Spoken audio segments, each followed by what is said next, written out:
This weekend we begin the great and important season of Advent. Our gospel question: with all the darkness in this world, where do you see light? And where do you bring light? Thanks for joining. You know, there really is a lot of darkness in this world. I mean, sometimes reading our news feeds or turning on the news can be so disheartening or even frightening, right? Worldwide, we hear the darkness of what? Crushing poverty, of natural disasters, or the horrors of war. In our own country, you know, the darkness of political polarization, the careless disregard for the lives of the vulnerable, of racism, of cruelty. Sometimes the darkness in our own homes, right? Family members who don't speak one to another. Perhaps alcoholism and all the ways that can destroy the fabric of family. And sometimes it's the darkness in our own hearts, the angers we can't shake, the patterns of sin weigh us down, the shame we carry. And after a while, with all that darkness, some days, many feel a desire to simply pull the covers over our heads and go back to sleep. I get that. And in my experience, that's something many people actually do this time of year. Oh, and I don't mean like literally in bed, pulling covers over our heads. But I do think we figuratively do that sometimes and go back to sleep. You know, oh, Thanksgiving is over. Now, I gotta run. I gotta get a whole bunch of stuff decorated. We gotta buy stuff. We gotta run here. We gotta go there. We gotta go there. We go there, and on and on. I mean, it's not bad. You know, and some of our traditions can bring life. There's, you know, value in a lot of what we do.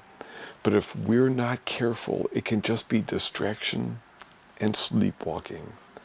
Sometimes I think that without us realizing it, these kind of frantic preparations are kind of a way to deny our quiet discouragement or even our sense of despair at the darkness in the world. And I worry that every year around this time, with all the darkness, we can fall asleep. Then comes this first Sunday of Advent, whose scripture message is to us: wake up. As we hear St. Paul in the second reading today, it is the hour to wake from sleep.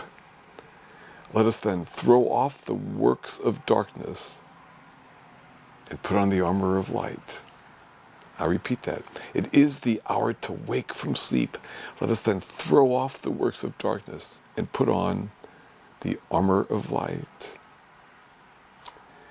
Now, while there is always plenty of darkness, I am so grateful for all of those who choose to throw their lot in with that old saying, it is better to light one candle than to curse the darkness. And my friends, I mentioned the darkness. There is also so much light. If we train ourselves to look for it and to see it, we'll find it all around us. In the broader world, for example, some friends of mine are working in an orphanage in Haiti. There's such darkness there, but they bring a little bit of light by their goodness. In this country, in a place you might have heard of, Eureka, Missouri, people are bringing food to the bereaved, communion to the homebound, hope to the disadvantaged, praying and teaching and serving and caring in so many ways. There is so much light here. You know, in families, I see so many ways people choose to broaden the light, deepen the light there. Some friends of mine, I think it's a great idea. They've made this commitment during Advent to try to have more meals together. And when they sit down, they first take a moment of silence, and then they light the candle or candles of their Advent wreath, and each say one way they saw light, they saw goodness that day. It's a lovely thing to do. And even if you eat by yourself, which I usually do, it would still be good to do. And to nurture the light within by taking an extra moment or two of silence each day, intentionally de-stimulating, so that we can remember again what matters and what doesn't, so that we don't sleepwalk through these days, that we're intentional, that we are awake to what these days hold. Yes, the darkness, but yes, the light. So we don't miss these days we've been given. Yes, there is darkness, but we need to both see the light and we need to bear the light. My friends, we cannot end all the darkness.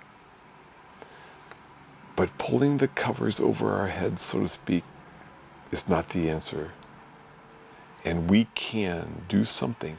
We nurture the light that is within us. And it is within us. It's within me and it is in you. It is.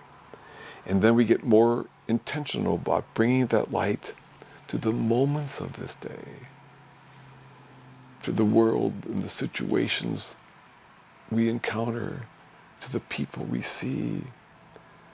Because in the end, as more and more people do their part, as we do what is ours to do, one day, the fullness of God's light can shine in this world. God's dream will be realized. God's dream when all the world glows in the light of love and goodness. When swords will be turned into plowshares, as our first reading proclaims today. Where each person is treasured as precious of God. Where our fragile earth is protected. And where peace and compassion reign in this world and in our homes and in our hearts.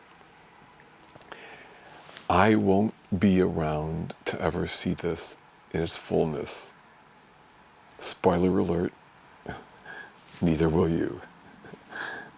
But I want to do my part and recommit myself this day to bring light in the days and moments I have.